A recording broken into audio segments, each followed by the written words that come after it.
Bien le bonsoir, on va donc continuer aujourd'hui avec la structure de la paye. Je pense qu'on avait déjà fait la création des postes dans la vidéo précédente, donc je vais marquer la progression. Alors aujourd'hui, on va introduire avec le socle même de cette formation. Donc, vous devez être très attentif car tout le travail, la majeure partie, les 80% du travail se fait dans cette partie-là. Alors, nous allons essayer de définir quelques terminologies, histoire d'avoir une même longueur d'onde et ensuite on va se lancer dans la création de nos rubriques de bulletins de paye. Donc, on va aller rapidement. On va commencer avec la notion de rubrique. C'est quoi une rubrique? Alors, les rubriques de paye sont les différentes lignes qui figurent sur le bulletin de paye. Donc, je vais essayer de vous montrer cela rapidement. Ok, on va voir, voilà. Donc, voilà par exemple un salarié. Donc là, c'est son bulletin de paye. Alors, les rubriques sur salaire, c'est tout simplement ces éléments-là. Vous avez ici salaire de base, heures supplémentaires, ancienneté, indemnité de transport. Donc, ces différentes lignes-là, ce sont les rubriques sur salaire. Donc, on a toutes ces rubriques-là, y compris les retenues. Donc, l'IRPP, CAC, taxes communales, tout ça, ce sont les rubriques. Les retenues CNPS, crédit foncier, redevance audiovisuelle, ça, ce sont des rubriques. Si on prend un autre bulletin, par exemple celui-ci, voilà, donc les modèles diffèrent. Donc on verra comment, par exemple, personnaliser nos modèles en fonction de nos préférences. Ça, on va le voir dans, je pense, dans notre chapitre, dans notre programme, on a cela. Voilà, paramétrage du modèle de bulletin de l'entreprise. Donc, on pourra voir comment paramétrer, par exemple, ce modèle ou cet autre modèle de bulletin-là. Donc, ça dépendra de votre préférence. Donc, là on a aussi un autre modèle. Cette fois-ci, les codes, c'est A1. Par contre, ici, les codes sont numériques. Donc, cela répond, par exemple, à notre fichier de configuration qu'on va utiliser.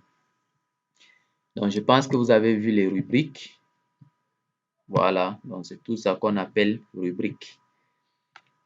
Ok, on revient. Alors, j'affiche ceci. Voilà. Donc, on distingue trois types de rubriques.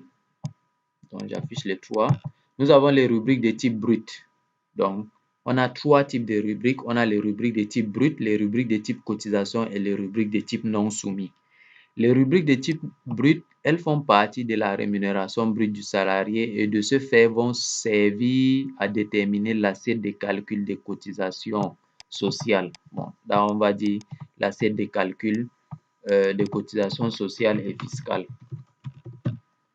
Voilà. Les rubriques de type cotisation, ces rubriques viennent en déduction du brut. Si on revient dans notre bulletin, je préfère celui-ci. Donc, ça, c'est les rubriques de type brut. C'est pourquoi ils apparaissent dans le total brut. Par contre, on a d'autres rubriques ici retenues.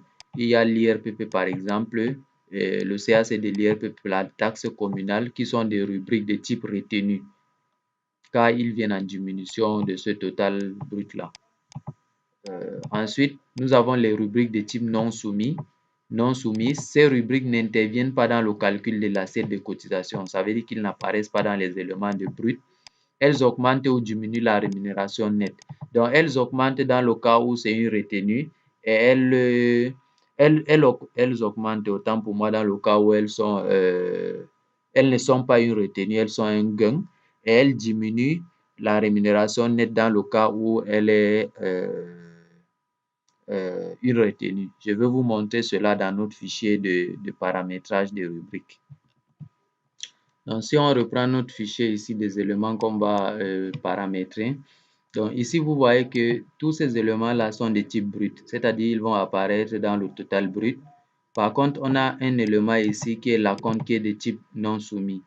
Maintenant, quand il est de type non soumis, ça veut dire qu'il ne va plus interagir avec le montant brut, mais plutôt avec le montant net. Mais de quelle façon?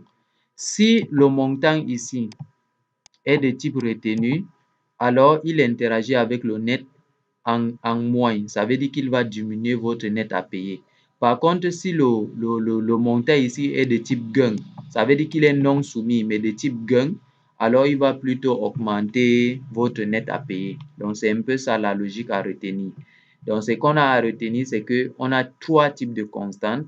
On a les constantes de type brut, les constantes de type cotisation. Par contre, ici, par exemple, ici, les IRPP, crédit foncier et autres là, ce sont je parle des constantes, oh là là. Je veux dire les rubriques de type brut, les rubriques de type cotisation et les rubriques de type non soumis. Donc là, c'est les impôts, les retenues et autres là, c'est les rubriques de type cotisation. Ça veut dire que ils vont apparaître dans le brut, ils vont venir plutôt en déduction du montant brut. Voilà. Donc là, elle vient en déduction du brut. C'est pourquoi ce sont les rubriques de type cotisation là. Donc ne vous inquiétez pas, ne vous forcez pas à comprendre tout de suite parce qu'avec la pratique, ça sera plus clair. Alors on va passer aux constantes. Je vais afficher aussi ça. Alors pour les constantes, je vais essayer de voir s'il y a. Pour les constantes, ce qu'il faut connaître, c'est que il est très difficile de définir une constante car c'est ambigu. Mais avec la pratique, vous allez mieux cerner cela. Néanmoins, on peut dire quelque chose sur les constantes. Une constante formalise l'un des quatre éléments de paye suivants. Donc, soit une donnée à caractère légal soumise à une législation sociale, par exemple le plafond de la sécurité sociale, est une constante. Donc, vous pouvez créer une constante que vous allez appeler plafond de la sécurité sociale. Pourquoi? Parce que dans notre cadre, on ne pourra pas dire plafond de la sécurité sociale, mais on pourra par exemple dire le plafond du salaire cotisable. Donc, on peut mettre 750 000 parce que c'est une donnée légale. Donc, une constante peut également être un élément de paye dont la valeur est un élément de paye dont la valeur est constante et caractérise l'entreprise. Donc, une constante peut être liée à l'entreprise elle-même. L'horaire de la société, par exemple, est lié à l'entreprise elle-même. Donc, il y a des constantes qui sont, par exemple, liées à un salarié. Donc, vous aurez le même nom, mais la signification diffère. C'est par exemple ici, un élément de paye dont la signification est identique pour tous les salariés. Par exemple, le salaire de base, mais dont la valeur peut être spécifique à un salarié ou à un groupe de salariés. Donc, vous pouvez avoir une constante qui s'appelle, par exemple, salaire de base. J'écris ici salaire de base. Salaire de base. OK. Vous avez une constante qui s'appelle salaire de base. Cette constante-là, elle est identique pour tous les salariés. En fait, elle s'appelle salaire de base pour tous les salariés, mais elle diffère d'un salarié à un autre. Donc, il y a aussi ce cas de figure-là. Mais ne vous inquiétez pas, en pratique, on verra cette subtilité. Aussi, finalement, une constante peut être un calcul résultant de la combinaison de plusieurs constantes. Donc, c'est ce qu'on fera généralement ici. On va utiliser une constante pour faire des calculs tout simplement. Donc, notez ici pour notre cas de figure que une constante, c'est le résulte de la combinaison de plusieurs constantes pour faire un calcul. Donc, c'est ça qu'on va beaucoup plus apercevoir dès lors qu'on va entrer dans la pratique. Donc, essayez autant que peut se faire de revenir en arrière lorsqu'on va entrer dans la pratique pour voir vraiment le contexte, je veux dire, pour voir ces caractéristiques-là, ok, pour essayer de voir les caractéristiques des constantes-là. Donc, là, j'efface, ça n'a pas lieu d'être. Bulletin modèle. C'est quoi un bulletin modèle? Donc, je l'affiche. Un bulletin modèle est un plan de paie type pouvant s'appliquer à un ensemble de salariés. Un type de bulletin pour les cadres, un autre pour les agents d'exécution. Donc, un bulletin modèle, c'est comme un modèle de bulletin pour un certain type de salariés.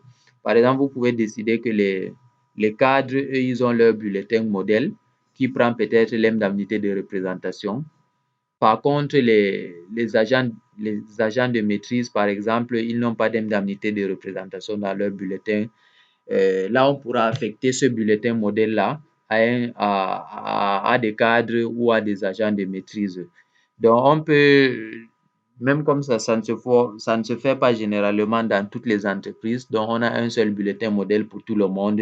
Dans des entreprises où on souhaite donner certains éléments de salaire à certains types d'employés, vaut mieux créer leur bulletin modèle à part. De telle sorte que quand on est en train d'éditer le bulletin, seuls les éléments dont il bénéficie apparaissent sur son bulletin. C'est le bulletin modèle qui permet de faire ça. Donc, vous allez également voir cela plus en détail dans la pratique. Un bulletin salarié, là, c'est un bulletin salarié, un peu comme celui-ci. Ça, c'est un bulletin salarié. Ça, c'est un bulletin salarié. Il n'y a pas trop de définitions compliquées à dire là-dessus. C'est quoi une nature d'événement? Donc, j'ai défini tous ces thèmes parce que nous allons les utiliser. Donc, les natures d'événements permettent de définir et de paramètres les lignes d'heures à gérer dans les feuilles de temps. Donc, ici, ça fait appel au module de gestion de temps. Donc, il y a par exemple les heures travaillées, les pauses, les congés, les absences. Donc, dès lors qu'on a des temps à gérer, on doit penser à une nature d'événement qui doit définir les lignes des heures là pour les gérer de façon plus fluide. Donc, quand on fera l'introduction aux natures d'événements, on verra qu'ils sont toujours liés à un événement, c'est-à-dire soit le salarié a une absence, soit il a pris une pause, soit il est en congé. Bref, c'est lié à des heures. Donc, je pense que le point est fixé et qu'on a fait le tour des définitions. Je reviens sur notre programme et qu'on a fait le tour des définitions nécessaires pour commencer. Donc, on pourra se dire à la prochaine vidéo pour entrer dans le vif du sujet en créant des rubriques. Donc, sur ce, bonne soirée, bye bye.